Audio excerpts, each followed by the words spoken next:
So hello aspirants, आज Indian forestry के अंतर्गत हम वाटरशेड मैनेजमेंट को देखेंगे। बहुत ही आसान सा टॉपिक है और बहुत ही कम समय में कवर किया जा सकता है। यूपीएससी इंडियन फॉरेस्ट सर्विसेज के फॉरेस्ट्री पेपर के अंतर्गत ये आपके सेक्शन बी ऑफ पेपर 1 उसका एक टॉपिक है।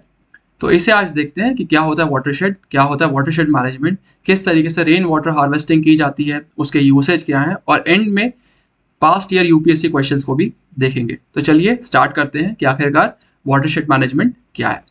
देखिए वाटरशेड क्या होता है, हो सकता है आपने ये वाली डेफिनेशन सिविल सर्विसेज एग्जामिनेशन के प्रिपरेशन में ज्योग्राफी में ज़रूर पढ़ी होगी। तो वाटरशेड बिल्कुल वही डेफिनेशन है जो आपने वहाँ पर पढ़ी थी कि किसी एक स्मॉल रीजन के अंतर्गत यदि किसी रिवर की कोई डिस्ट्रीब्यूटरी बह रही है तो उस डिस्ट्रीब्यूटरी के द्वारा जितने रीजन को अपनी वाटर सप्लाई प्रोवाइड करवाई जाएगी, या वो छोटा सा रीजन अगर उस डिस्ट्रीब्यूटरी के वाटर से प्रभावित हो रहा है तो उस पूरे रीजन को कलेक्टिवली हम वाटरशेड के रूप में जानते हैं। ठीक है, जबकि रिवर बेसिन क्या होता है, रिवर बेसिन एक बहुत बड़ा रीजन होता है जिसमें डिफरेंट रिवर्स और उनकी डिस्ट्रीब्यूटरीज बहती है और एक सिंगल कॉमन पॉइंट तक आकर सारा वाटर ड्रेन करती है। जबकि वाटरशेड में क्या चीज़ हो रही है, एक बहुत ही स्मॉल रीजन डिस्ट्रीब्यूटरी लेवल का, जहाँ पर पूरा का पूरा वाटर एक कॉमन पॉइंट तक ड्रेन होता है, दैट इज योर वाटरशेड। तो अगर एरिया के टर्म्स में बात करें तो जो वाटरशेड का एरिया होता है वो 5000 स्क्वायर किलोमीटर्स तक होता है, अप्रॉक्सीमेटली 5000 स्क्वायर किलोमीटर्स तक। ठीक है, वाटरशेड को 3 टाइप्स में डिवाइड किया जाता है। जो उसका क्लासिफिकेशन है 3 टाइप्स में होता है, माइक्रो, मिनी एंड मैक्रो। और ये जो माइक्रो, मिनी एंड मैक्रो है वो अकॉर्डिंग टू देयर साइज होते हैं।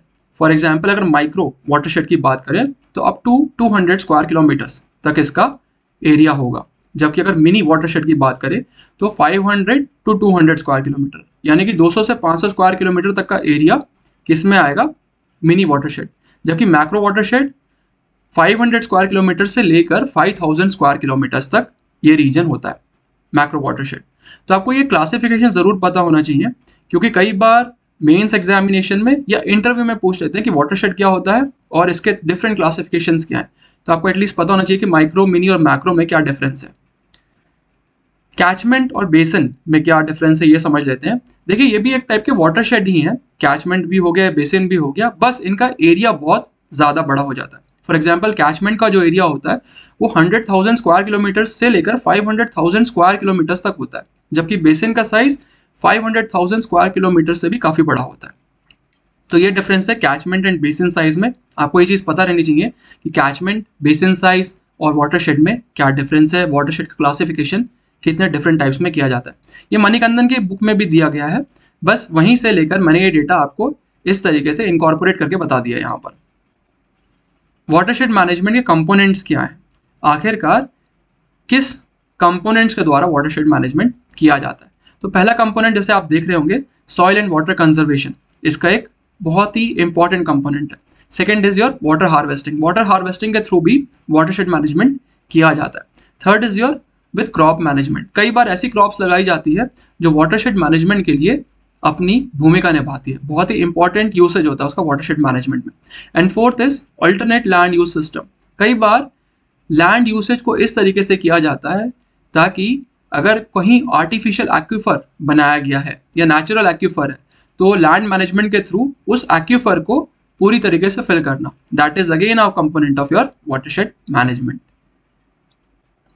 Then there is this chart of rain water harvesting. हो सकता है आपको ये पूरी तरीके से क्लियरली विजिबल नहीं होगा अपने स्क्रीन पर, लेकिन जब आप इसके पीडीएफ को देखेंगे जो इस वीडियो के साथ प्रोवाइड किया गया है तो आपको ये चीज़ समझ में आ जाएगी कि ये चार्ट क्या कहना चाह रहा है। मैं आपको पढ़ के बता देता हूँ, आप ध्यान से सुन लीजिए। देखिए ग्राउंड वाटर रिचार्ज टेक्निक्स इसके अंतर्गत बताई गई है, वो 2 डिफरेंट टाइप्स की होती है, one is your direct and another one is your indirect method. Direct method को भी अगेन हम 2 टाइप्स में डिवाइड करते हैं, सरफेस रिचार्ज एंड सब सरफेस रिचार्ज।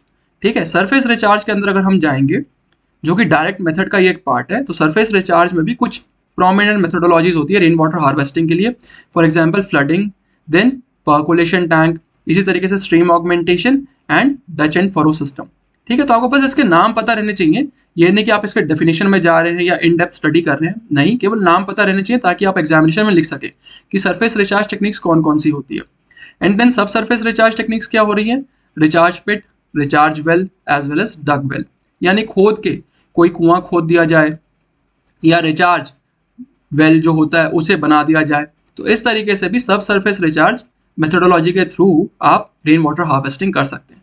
इनडायरेक्ट रिचार्ज या इंड्यूस्ड रिचार्ज की बात किया जाए तो इसमें क्या होता है, जो आपका एक्यूफर होता है उस एक्यूफर से पहले मैन्युअली वाटर को बाहर ड्रेन कर दिया जाता है, ठीक है। और वो जो एक्यूफर होता है वो किसी पॉन्ड या लेक से कनेक्ट होता है, तो ऐसे में जो पॉन्ड और लेक का पानी होता है वो अगेन एक्यूफर को फिल कर देता है, और जब रेन होती है तो पॉन्ड फिर से अपने आप फिल हो जाता है। तो इस तरीके से एक इनडायरेक्ट रिचार्ज मेथड भी है of doing the rain water harvesting. तो आपको ये चीज़ पता होनी चाहिए कि ग्राउंड वाटर रिचार्ज टेक्निक्स कौन कौन सी है, डायरेक्ट एंड इनडायरेक्ट, और डायरेक्ट और इनडायरेक्ट में कौन कौन से डिफरेंट टेक्निक्स आते हैं।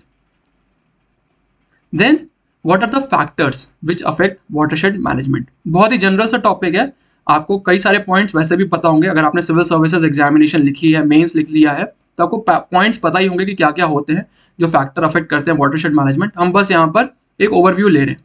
तो that is your size and shape of the watershed, ठीक है। देन टोपोग्राफी एंड सॉइल, वो भी अफेक्ट करती है, किसी क्षेत्र की किस प्रकार का क्लाइमेट है, क्लाइमेटिक कंडीशन कैसी है, सॉइल कंडीशन कैसी है, वो भी अफेक्ट करेगी। देन प्रेसिपिटेशन और लैंड यूज, आखिरकार लैंड यूज किस तरीके से हो रहा है। अगर अर्बन एरिया में है तो वहाँ पर जो ग्राउंड वाटर रिचार्ज है वो काफ़ी कम तरीके से होता है, जबकि अगर वही चीज़ रूरल एरिया में है तो ग्राउंड वाटर रिचार्ज काफ़ी हेल्दी वे में हो जाता है।